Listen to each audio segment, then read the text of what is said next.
Ilalive ko na to. Project ka pa. Mamaya, nag-uusap pa sila.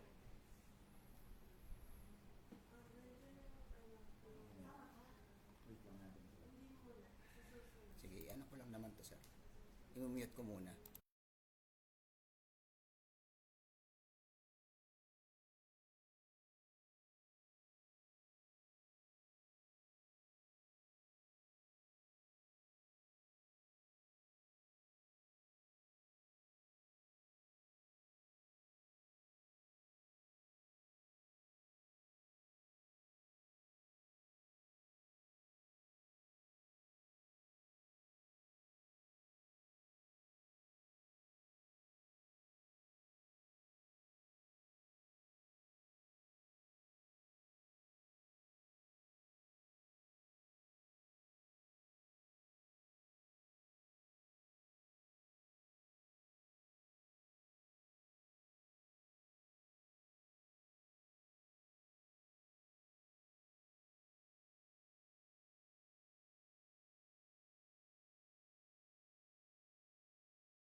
Okay.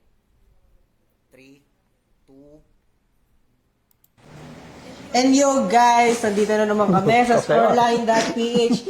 Ating pag-uusapan ng 2025 NBA Finals and predictions ng maglalaban na Indiana Pacers versus Thunders, Oklahoma Thunders. Yan. Yeah, Oklahoma. Pali ako nga po pala si Jimwell Palibino at kasama ko naman si Libertong. At yun nga, sabi ko mga Jumuel, pag-uusapan natin Indiana Pacers against Oklahoma City Thunders. Kakaiba-ibang finals natin. Bago sa kanina nung mga manonood natin. Kasi dati, madalas talaga yung mga kilalang game, di ba? Kanina nag-request, di ba? Sana yung mga kilala. Para mabilis yun. Pero syempre, mas maganda pa ngayon. Mga bagong faces, yung identity. Ibang kasi tapos yung mga teams to, usually galing sa draft nila talagang kumbaga grassroots yung dalawang naglalakad. Tapos, kung sakali man, dito sa dalawang team to, ito yung first, dito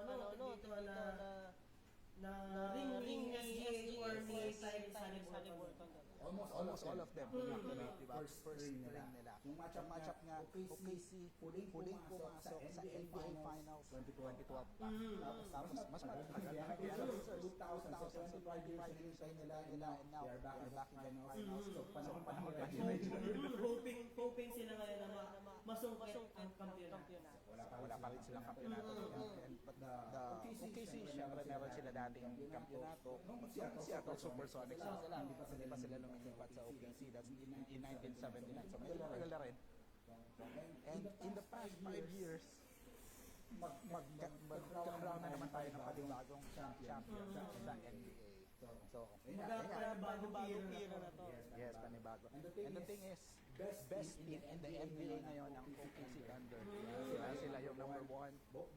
Both West and East sila yung number 1. So sila yung pinakamaganda yung season nila. Tapos iba talaga yung depth nila ngayon. Sa kanila yung MVP. Kasi Indiana naman, sino ba nandun?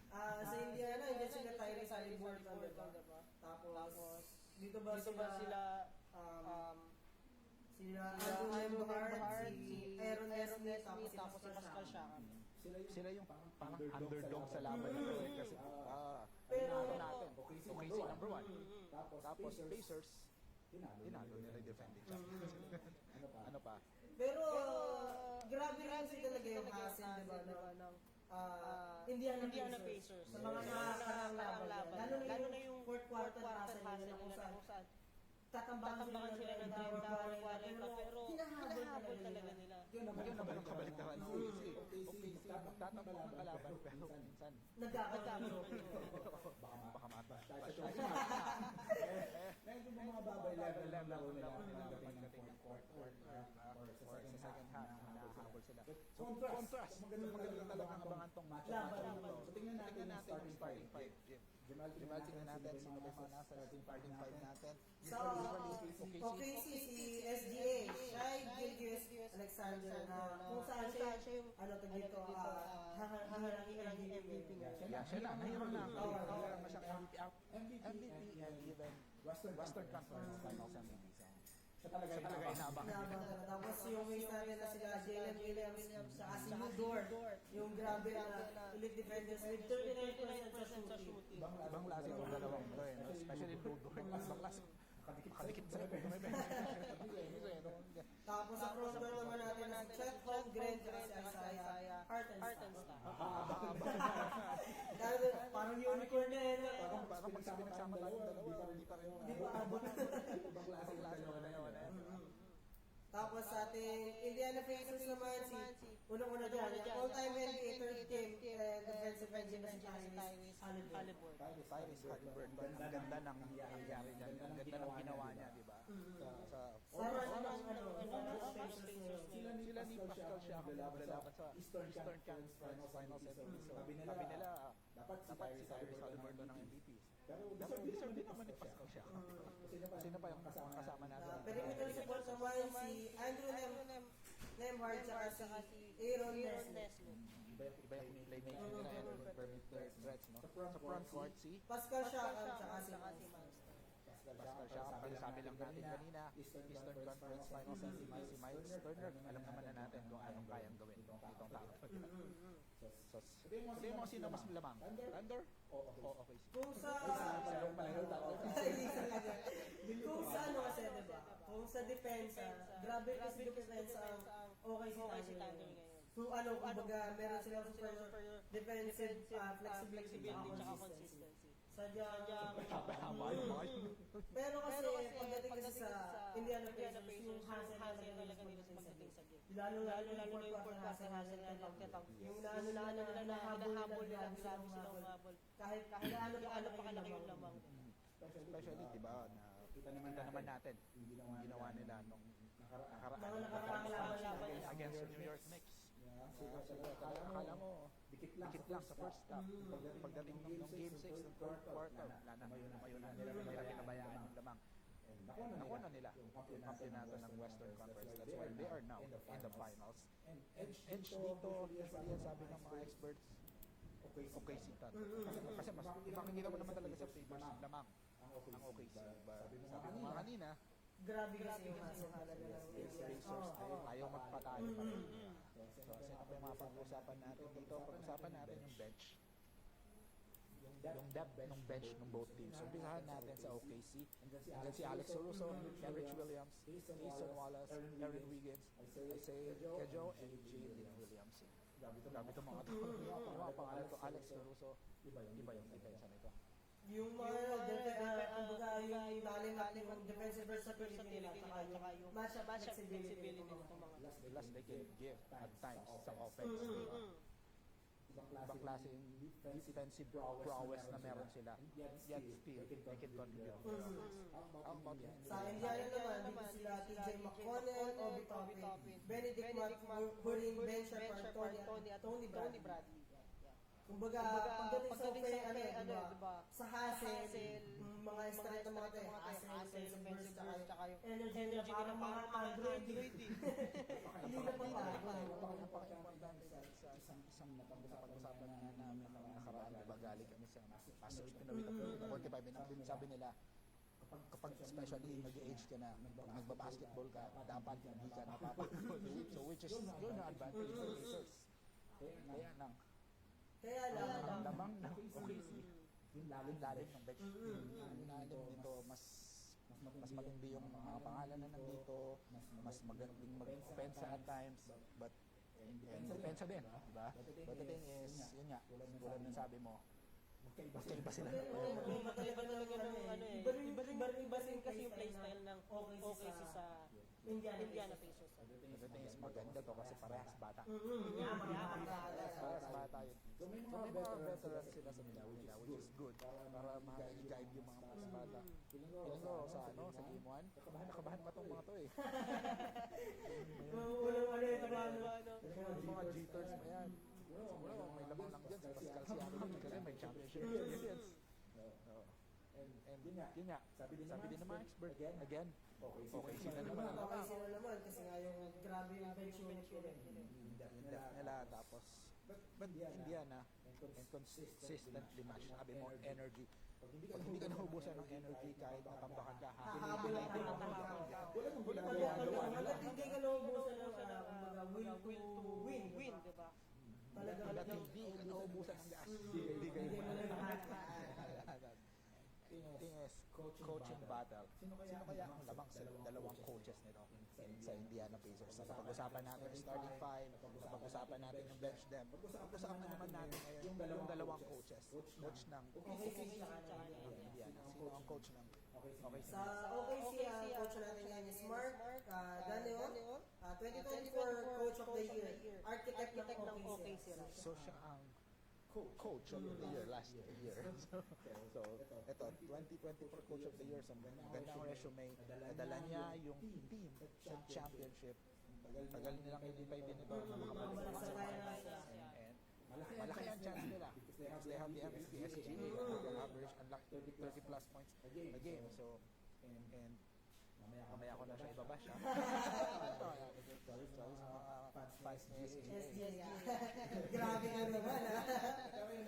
Maganda ang resume din itong si Coach Smart. But the thing is, Rick Carlisle of Indiana, Meron siya po, championship experience yung 2011 sa mga. Hindi lang basta-basta championship yung 2011 itong si Rick Carlisle. Tinalo nila. Sinulit nila yung LA Lakers. Defending champion LA Lakers. Tinalo din nila yung Miami. And even the young OKC tinalo ni Rick Carlisle. Yung panahon pa ni James Harden, Kevin Durant, and Russell Westbrook. Yung panahon na kaya ibang klase ang run ng Dallas Mavericks that time. But we're not talking about the Dallas Mavericks, but ang galing ng coaching ng Carlisle. Tinalo nila yung big three din Miami with si Dwayne Wade, Chris Bosh, and LeBron James. So ito yung panahon na iba. And alam mo sino superstar ng Rick Carlisle? superstar lang ba? Dirk Nowitzki lang. Siya lang. And ganun kagaling ang isang Rick Carlisle. And ngayon meron siyang material to win another championship. Ano pa to? Diba? So, edge dito. Yung Pacers. Kasi may championship na may championship rin. Big time factor talaga yung pagka. Sabi nga natin kanina, hindi basta-basta yung pinagdaanan niya yung time na nakuha niya yung first ever championship niya. So naman sila Indiana Pacers pagdating sa coaching. So, nung regular season naman, head-to-head matchup yung Indiana saka ng OKC. So, tapos na tayo sa mga starters, Yung coaching nila sa bench nila. So, pag-usapan naman natin yung head-to-head matchup. regular season. So, malamang, kung titingnan natin, OKC will win the series. Kasi 2-0. Yung 0-0 sa Sa head-to-head matchup nila, diba? And una, nag-drop si SJ ng 45 points. Pero it just close game. Kasi nga grabe na masa. Close game yan. And the thing is, the next time, Nag-dominate kasi SG. yes, nag-dominate. Ilan yung manglaro nila? 33 lang pa sa kanila. So ganun yung prowess ng OKC. But the thing is, we are now talking about the finals. Hindi natin alam ngayon kung meron bang tinatago pa tong Pacers, especially Rick Carlisle ang coach nila. And now, 2-0 man sila. Siyempre lumaki yung ulo ng OKC na. At pinalo natin ito 2 times isang close game. Yung pangalawa sa kaya natin to. Baka mag-overtime. While, sabi mo kanina, yung dalawa, yung iba yung energy. Hanggat kaya lumaban. Hanggang dulo. Well, before tayo pumunta dun sa next na pag-uusapan natin about the X factors, the other things, mga pinag-uusapan ng experts, we'll take a quick break at para sa mga kaibigan natin na papasok dito sa ating quick break.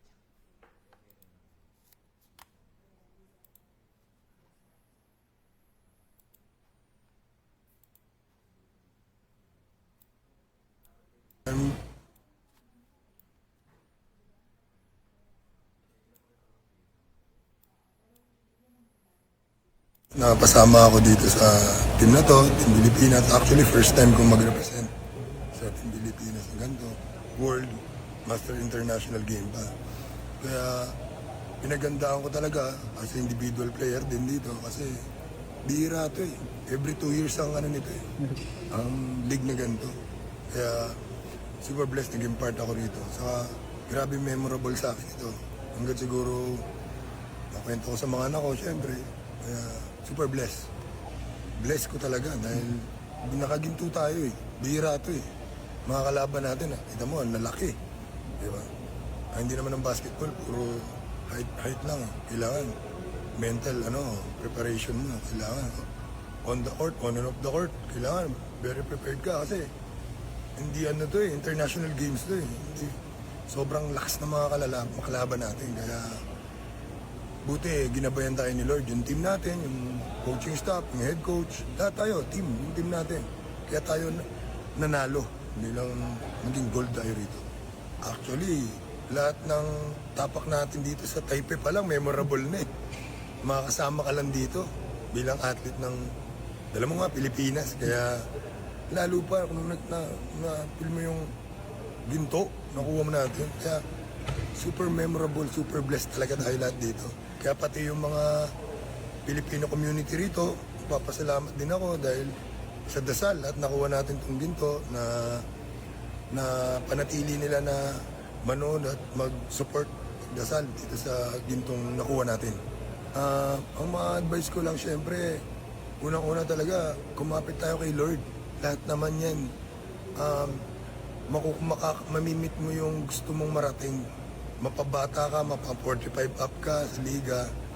Basta, pinriority mo si Lord. Ako, yun ang hinahawakan ko eh. Magmula nun napasama ako rito, Lord, alam ko hindi niyo papabayaan ako. Hanggat nakuha ako rito, sabi ko, eto na stepping stone na para hanggat nandito na sa liga, tuloy-tuloy na. Yun pa rin magdadasal ka pa rin before and after the game. Siya pa rin yun ang number one Yun ang number one world sa akin champion. Kaya ako nakuha tong gold. We are the champion. Kaya si Lord pa rin ang sinasandalan ko, bro.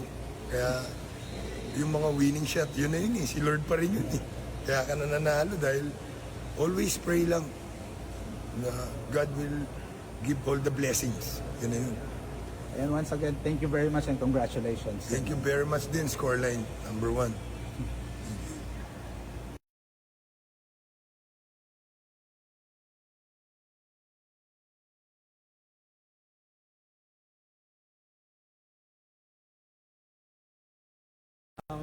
First of all, I'm so very proud and honored na nakapaglaro tayo dito sa ganitong liga na nare-represent natin yung bansang Pilipinas natin, yung Philippine flag natin.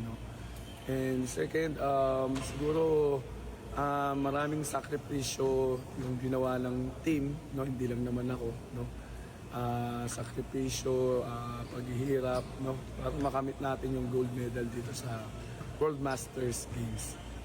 As a team captain naman, alam naman natin lahat naman ng mga players natin dito is puro mga veterano na rin naman. And syempre, matured na rin sila when it comes sa games. And syempre, for preparing this kind of league. Siguro ako lang naman just keep on reminding them na we have to give our best, our very, very best. Kasi hindi lang naman yung pangalan namin nakataya dito, kundi yung syempre yung bansang Pilipinas din. And lahat naman namin ganun ginagawa namin dito is para sa bansa natin. Siyempre, being a team captain ball, siyempre, yun nga, sabi mo, kailangan yung leadership mapakita natin sa mga teammates natin. But again, I give credit to all our players also, na hindi ko rin naman magagawa to kung wala rin naman yung tulong nila. So it's a team effort actually. It's a team effort and siyempre yung teamwork namin and the way how we handle the situation, lalo na kapag lamang yung kalaban, lalo na pag nagkakaroon ng medyo commotion sa loob ng court, So yun naman, as a leader naman, doon naman tayo pumapasok to handle everything naman, na maayos. Siyempre, yung winning a gold medal, that's the most memorable experience here in sa World Masters Games. Siguro, just keep on dreaming, just give your best, whatever it is, kung ano man yung ginagawa mo, kung ano man yung gusto mo, kung ano man yung goal mo, paghirapan mo talagang bigyan mo ng oras. And syempre you have to keep on praying, asking for God to give you strength, knowledge and wisdom sa lahat ng mga ginagawa mo sa buhay. To all the Filipino fans, sa lahat ng mga sumusuporta sa atin, we did it, we made it, and with your help, nakuha natin yung gold medal and we are very, very proud to be a Filipino and I hope kayo din ay naging proud din kayo sa amin sa nakuha nating gold medal dito sa International World Masters Games. So Gilbert, congratulations once again and thank you very much. Thank you so much. Thank you. God bless.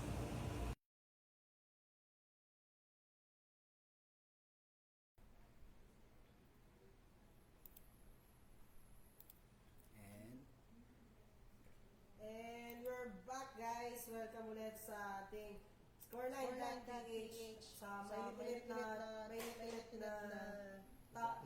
usapan. Mainit topic ukol sa NBA Finals na OKC versus Indiana Pacers. Kanina pinag-usapan natin starters, bench, mga coaches, at ano pa ba yung pinag-usapan? Regular season head-to-head. Yeah, regular season head-to-head. Yan, pag-usapan natin yung X-Factors. Kanina, during break, kukwentuhan tayo tungkol sa mga hamang tao to. Sa OKC, X-Factor, Chet Holmgren. Grabe yung wingspan yan. Pagka pinagsama wings pa natin, kulang pa eh. Baka nga pag pinagsama, lang pa rin. Laking tao. Mahaba pa. So, siya yung magiging X-Factor. Pwede siyang maging intimidator inside the paint. So, pwede siyang tumapik-tapik. Kasi dating niya sa ilalim talaga, grabe yung aura. Sabi natin, aura na lang. Yung aura ni Chet Holmgren sa ilalim, grabe talaga pressure. Tapos kung sakali man, hindi yan ang papasa. Akala nila, libre na pero konting ganun lang pa. Diba? Maabot niya agad. Haba nga yung span. Sa kabila naman sa Pacers, meron din sila siyempre. Si Andrew Nembhard. Scoring in the left, directly correlates yung Indiana success, sabi nga nila, di ba? If he shows up, it's a series. Talagang abangan. Yes, isip ng iba, dominate ng Thunder itong series na to. Pero talagang malalaman natin kasi yung ginawa naman talaga ng Indiana Pacers is one of the best na pinakita nila sa season. Especially if Andrew Nembhard will step up. By the way, before tayo tumuloy dun sa mga Susunod na topic. experts picks, gusto lang natin yung Bradford. Yung kanina, yung during our break. Congratulations again sa Masters Pinoy Pilipinas basketball team na lumaban sa World Masters Games 45 and up Premier Division ng men's basketball sa Taiwan. Sama ako dyan. Nanalo sila ng gold medal. Yan! Thank you. Congrats. Gold medalist po sila. So, sila defending champions. We will see them once again. Pero makakatawa sila. Meron namang PPL natin. They're planning something better coming sa mga coming World Masters games. Sabi nga nila, kalabaw lang tumananda. Kalabaw ka. Tayo kahit anong edad, malakas pa rin. Nakita nyo kung gaano nila binigay yung best nila. Sobrang ma-appreciate nyo yung mga Masters Pinoy Pilipinas basketball squad natin. Once again, congratulations sa team. Congratulations. Going back to our topic, ito yung mga pick ng mga experts from the YouTube DB. Yung mga experts. Yes, mga experts. Baga, sino yung mga ano naman? Sabi ni Steve Ashburners, ang pick niya ay Okay. Sabi niya, anything the Indiana Pacers can do, the Oklahoma City Thunder can do better. OKC is younger, deeper, and more defensively dominant. The gap in empires will show. So, dawang OKC sabi niya eh. Yun yung next. For the next one is Brian Martin. He picked Oklahoma City. And he said, Indiana hasn't faced a defense like OKC. OKC leads the league in defensive efficiency and has the personnel to disrupt Indiana high-octane offense. At sabi naman ni Sean Powell, Oklahoma City. Pinapito sila OKC. Sabi niya, too much defense, too much depth, too much shy, while the Pacers are a great underdog story, the Thunder are simply the better, more complete. They have a point.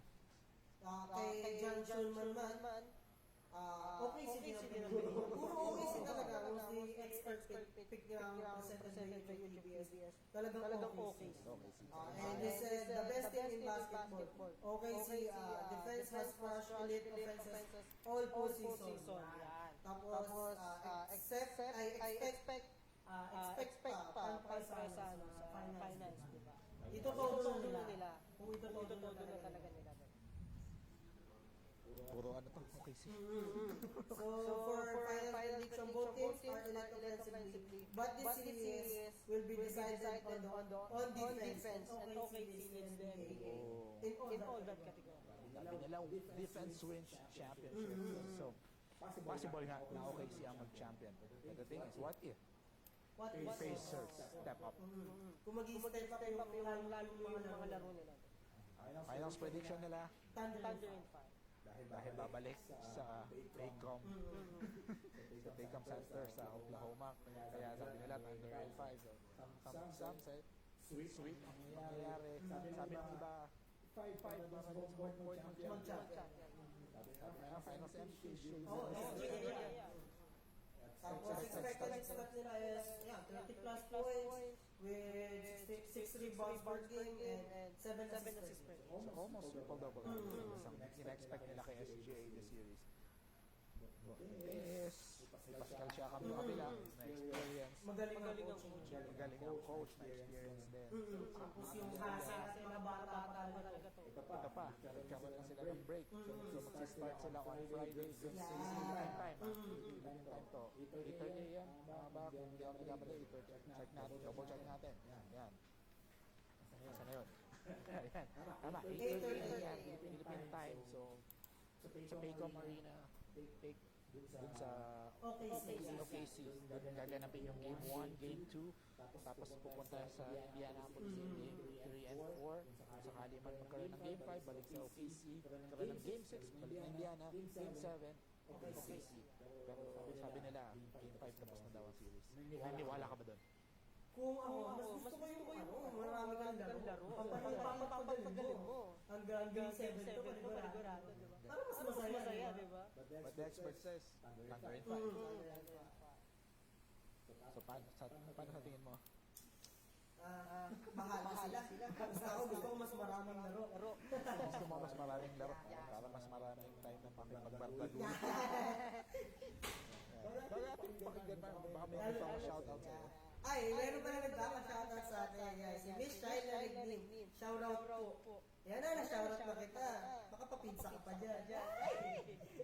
Shoutout pa din si si Enrico Jet Hilario Jr. Yan, ang aming technical support dito. Makamahanap.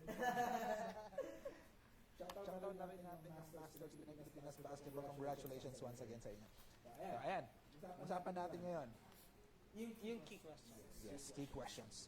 Kaya bang pigilan ng OKC ang fourth quarter comeback ng Indiana Pacers? Alam natin, sabi nga, pinag-usapan pati ng mga experts, the OKC has the depth, maganda ang offense, and even matindi ang defense.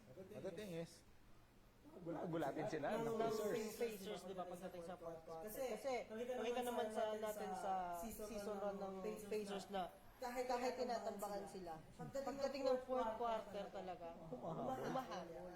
Hindi lang humahabol, minsan kung sila naman yung lumamang in the third quarter, in the fourth quarter, alagaan na nila. Kung alagaan yung papalakihin pa. Yes.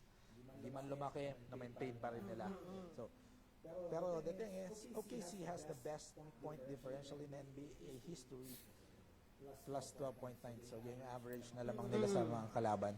Most 13 points per game mga medyo malayo yung agwat nila sa mga kalaban, kaya ang bilis nilang tinapos yung series. Muntik pa nilang mas-sweep yung mga ibang series nila. Pero kasi, pagdating kasi sa late, sabihin natin late game, di ba? Talagang minsan nagkaroon ng choke. Yes. Yan. Speaking of choke, ayan, Yan. pwede ko na siguro ipasok dito, no? Sige. mamaya- Pasok mo na. Hindi pa naman sila nag-choke, pero possible. Inabangan yun. Lalo na first game, mga bata. Possible kabahan. Yan. But they are professionals, so if they choose Thunder, let's see. Malalaman Let's see. natin. Tingnan natin. And ito pa yung isa. Mamaya natin pag-usapan yung prediction na nating dalawa. O, sabihin muna natin. Pero pagdating naman sa Indiana, kumbaga, kaya ba nilang i-shake yung depensa ng OKC? Yun nga eh. Kaya nga ba nila yun? Kasi ang tindi ng depensa ng OKC. Grabe, di ba? Tapos, yung kanina, balikan lang natin saglit yung yung OKC na sabi mo nga kanina, they might have plus 12.9 na average sa lamang nila sa kalaban. But sometimes nagche-choke. Especially nung Denver game in round 2. Round 2 yan. Diba? Magkaroon ng choke talaga eh. No. Pero nakabawi naman sila. That's why they are in the finals. Yeah. So possible ma-address naman to ng coaching staff, ng mga players. So, it will be a good matchup. Good matchup talaga. So, ayan. Going back to sa Indiana, so, kaya ba nila ang depensa ng OKC? Na rank number 14 in defensive rating? And paano nila i-contain Iko-contain si SGA. na most valuable player ng Tapos, NBA OKC ngayon? is big consistent player na. Yes. Yan nga, siya nga sinasabi nilang na magiging finals Finals MVP. MVP. So, yan. Ito na.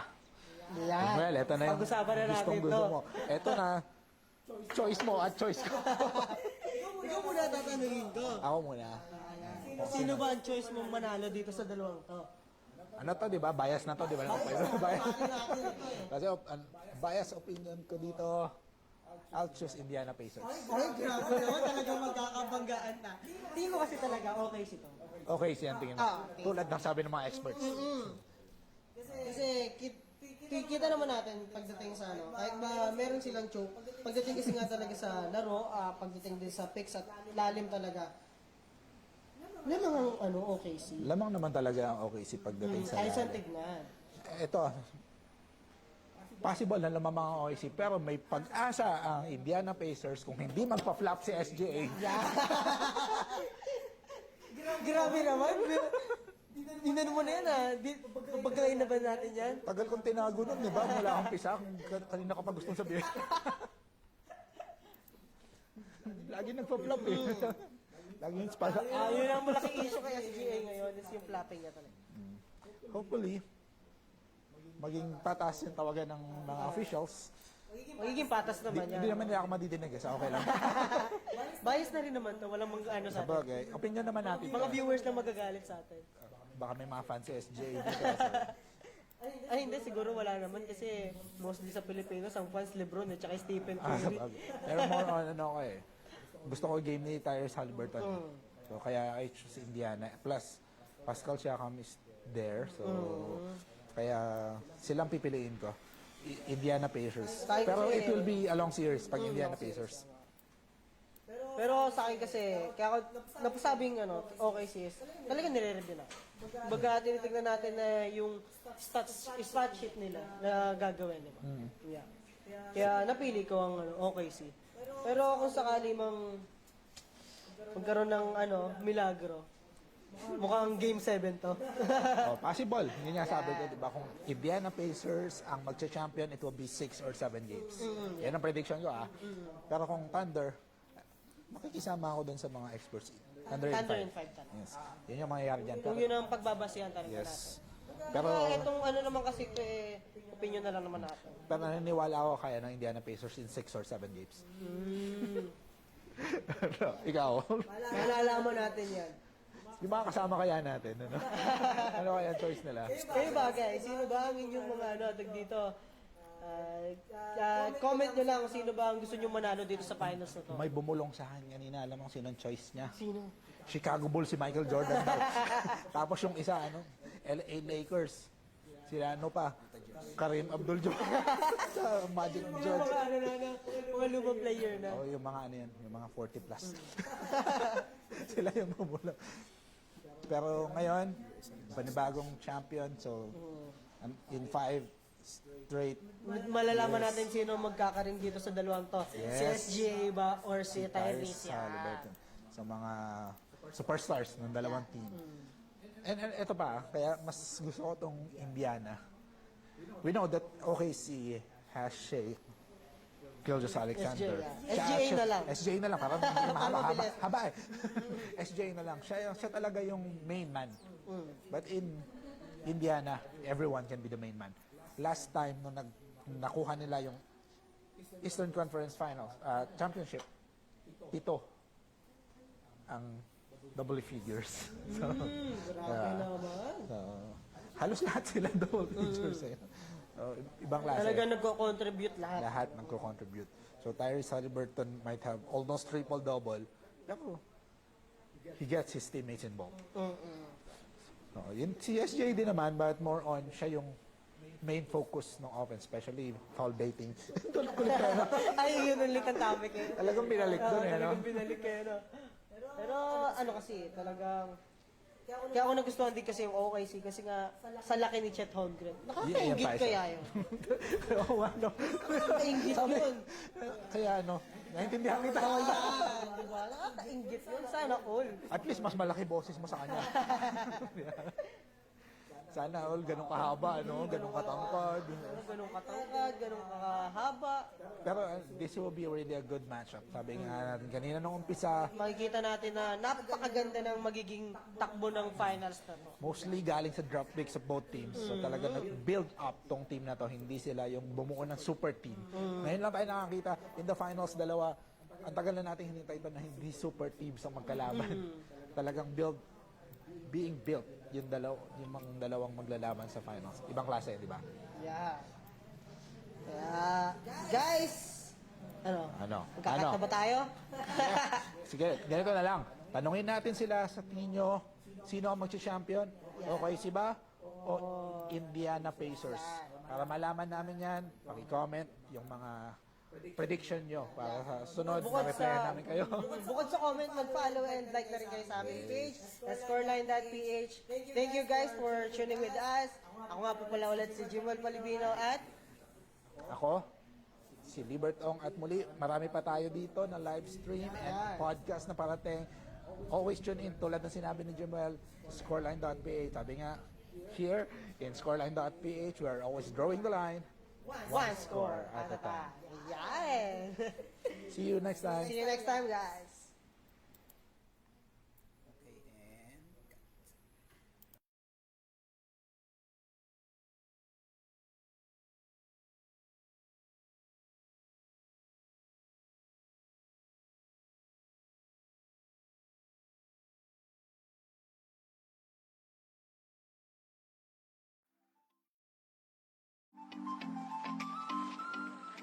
Hi guys, maglilibot tayo ngayon dito sa UP at kasama natin. Saan na yung tour guide natin? Ito, yung tour guide natin. Kuwi na magtutour sa atin ngayon. Ayun, sinamahan na nga kami ni Queen na mag-tour sa UP. Hoy, si Aerold, naiwan muna para subukan ang UP ikot. Habang kami patuloy na naglalakad upang tahakin ang iba't ibang lugar dito sa University of the Philippines Diliman Campus. Nakigulo na rin kami sa practice ng UP Fighting Maroons. At syempre, hindi pwedeng hindi tayo dadaan kay Oble o UP Oblation na isa sa pinakamalaking simbolo ng University of the Philippines o UP. Ito ay estatwang gawa ni Guillermo Tolentino, isang pambansang alagad ng sining para sa eskultura. Sinong modelo naman kaya ang ginamit dito kay Oble? Ayon sa sabi-sabi, pinaniniwalaang si Fernando Po Sr. ang modelo na ginamit dito. Ngunit hindi daw yan totoo. Ayon sa ating pagsasaliksik, ang tunay na modelo ng oblation ay si Anastasio Caedo, isang estudyante at assistant ni Tolentino. Ginamit din ni Tolentino ang proportions sa sukat ng katawan ni Virgilio Raimundo na kanyang dayaw. Yan daw ang tunay na modelo ni oblation, na hindi lamang isang rebulto, kundi pagsasakatawan ng idealismo, sakripisyo at paninindigan ng isang iskolar ng bayan. Tara mga ka-scoreline, ituloy natin ang kwentuhang UP sa ating comment section.